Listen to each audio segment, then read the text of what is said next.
అవిశ్వాసానికి సంబంధించి మేయర్ అభ్యర్థి మేయర్ అయితే ఉన్నారో మా పార్టీలో లేరు, అలానే అవతల పార్టీలో లేదు, వాళ్ళు ఇండిపెండెంట్గా ఉండటం జరుగుతుంది. దానికి సంబంధించి నిర్ణయాన్ని తీసుకోబట్టి మా కార్పొరేటర్లు అందరూ కూడా ఒకసారి అందరితో కూడా చర్చించుకుని అందరితో కూడా ఒక నిర్ణయం తీసుకుంటామని చెప్పడం కూడా జరిగింది. ఎందుకంటే ఇది వైసీపీకి షాక్ అని, ఎందుకంటే పార్టీకి దూరంగా ఉండి ఎవరో నీ కొడుకు అడ్డులు కప్పేసి ఇది వైసీపీకి షాక్ అనే పరిస్థితి జరుగుతున్న పరిణామాలలో, అలాగే మేయర్ ఎన్నికల్లో మేయర్ని దించేస్తుంది, వైసీపీ మేయర్ని దించేసినట్టు జరుగుతున్న పరిణామాలు జరగడం కూడా జరిగింది. అలాగే గత 3 రోజులుగా కూడా చూస్తే కొందరు సోషల్ మీడియాలో కావచ్చు రకరకాల్లో టీడీపీకి చెందిన కార్పొరేటర్లని వైసీపీ నాయకులు ప్రలోభ పెడుతున్నారు, టీడీపీకి చెందిన కార్పొరేటర్లని ఇబ్బంది పెడుతున్నారు, లాక్కోవాలని చూస్తున్నారు, బెదిరిస్తున్నారు అని చెప్పి మాట్లాడటం జరిగింది. అసలు నిజంగా నెల్లూరు నగర ప్రజలందరూ కూడా దీన్ని చూసి నవ్వుకుంటున్నారు. అసలు మీకు తెలుగుదేశం కార్పొరేటర్లు అనే వాళ్ళు ఎక్కడున్నారు? గత కార్పొరేషన్ ఎన్నికల్లో తెలుగుదేశం కార్పొరేటర్ గెలిచిన సీట్లు ఎన్ని? 0. Clean sweep.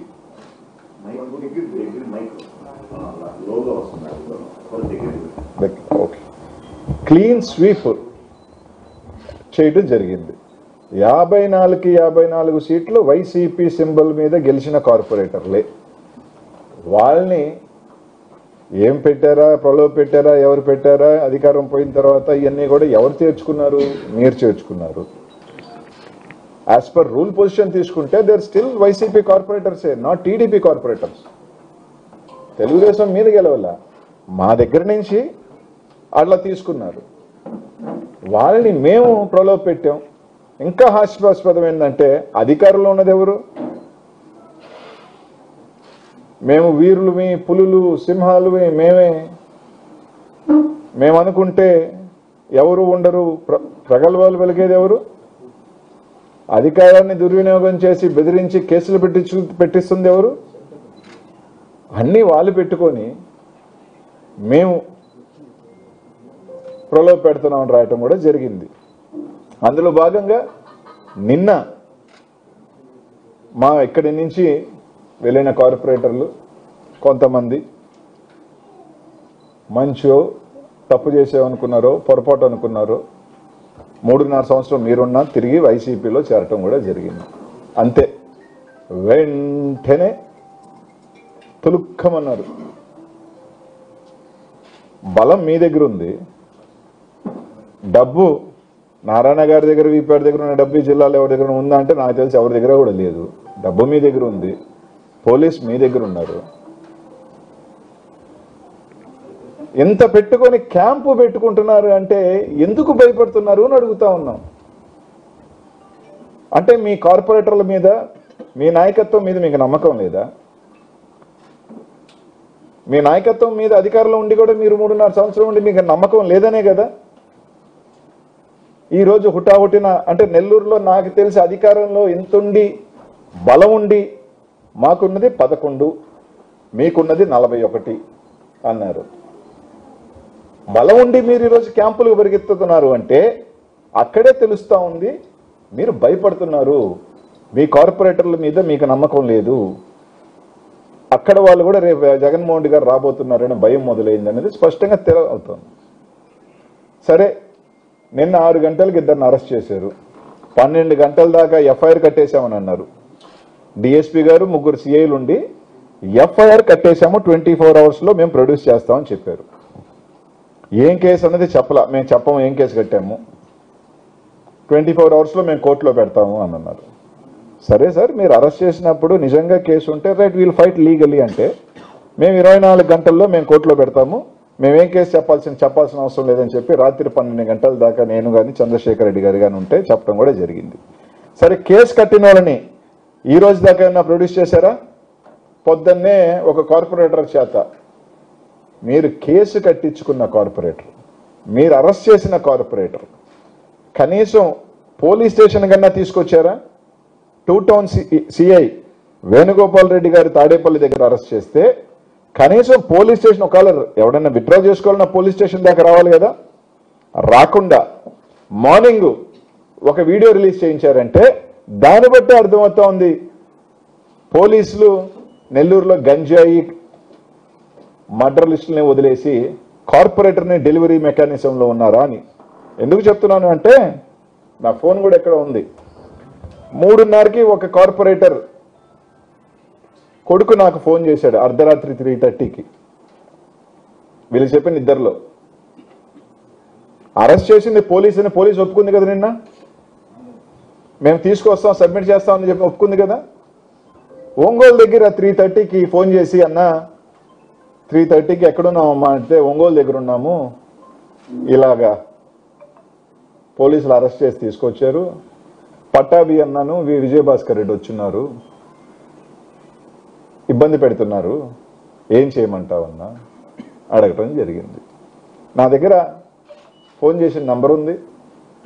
మీకు ధైర్యం ఉంటే ఆ టైంలో 2 టౌన్ సిఐ పట్టాభి విజయభాస్కర్ రెడ్డి ఆ నంబరు లొకేషన్ తీస్తే ఎక్కడున్నారో తేలుతుంది.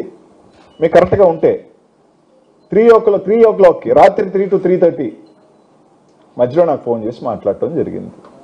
మీరు నెల్లూరుకి పోలీస్ స్టేషన్ తీసుకొస్తున్నారా, డెలివరీ ఇస్తున్నారా? అక్కడి నుంచి తిరుపతికి తీసుకెళ్ళటం మాట వాస్తవం కదా. పొద్దున్నే ఒక ఆడియో ఇప్పించి వైసీపీకి షాక్, మాకు నంబరే లేదు, మేము పోటీ చేస్తామో కూడా ఇంకా డిక్లేర్ కాలేదు, మేము దాని మీద మా అధిష్టానం కానీ మా కార్పొరేటర్ నిర్ణయమే తీసుకోలేదు, మాకు పోయేదేం లేదు, ఈ మేయర్ ఉన్నా మా మేయర్ కాదు, రేపు ఎక్కే మేయర్ అమ్మా మా మేయర్ కాదు, 8 నెలలు ఉన్న అధికారానికి ఎంతెంత ఎందుకు ఊపిరిలోడుతున్నారో మాకు అర్థం కావట్లేదు, ఇన్ని కోట్ల రూపాయలు ఎందుకు ఖర్చు పెడుతున్నారో అర్థం కావట్లేదు, దానికి మాకేం షాక్? మా నంబరే లేనప్పుడు మాకు ఒక సంఖ్య పెరిగితే మీరు ఓడిపోయినట్టు.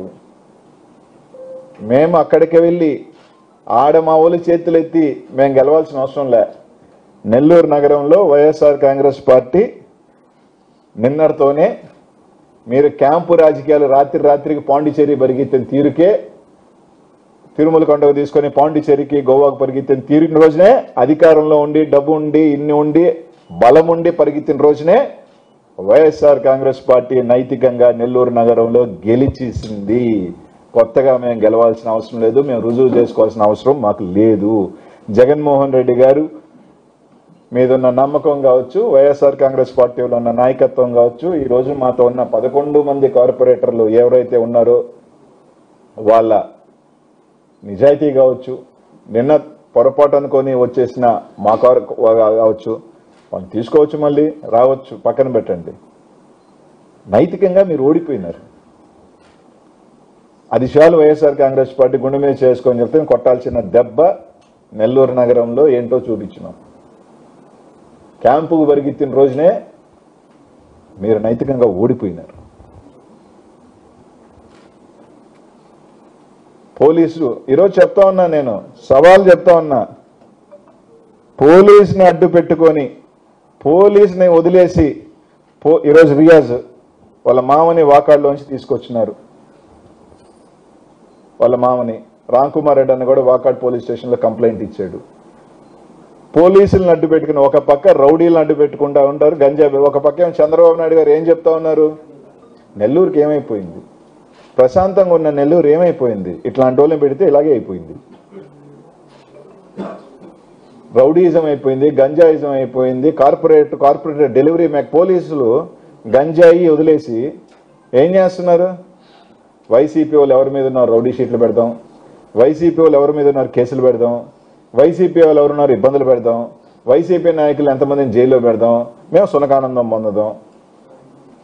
ఈ పనిలో తప్ప గంజాయి పట్టుకునే వాళ్ళని ఈయన పనులు ఎక్కడున్నారు? కంప్లైంట్ ఇచ్చిన వెంటనే సిఐ తాడేపల్లికి పోయి నిందితుని పట్టుకున్నాడంట. ఏడైనా 5 పోలీస్ స్టేషన్లో మీరు కంప్లైంట్ ఇస్తే హుటాహుటిన ఏడున్నాడు రైడ్, బెంగళూరులో ఉన్నాడా, ఢిల్లీలో ఉన్నాడా, ట్రైన్ ఎక్కే సినిమా ఏడని చూశారబ్బా? నెల్లూరులోనే చూస్తున్నాం. నారాయణ గారు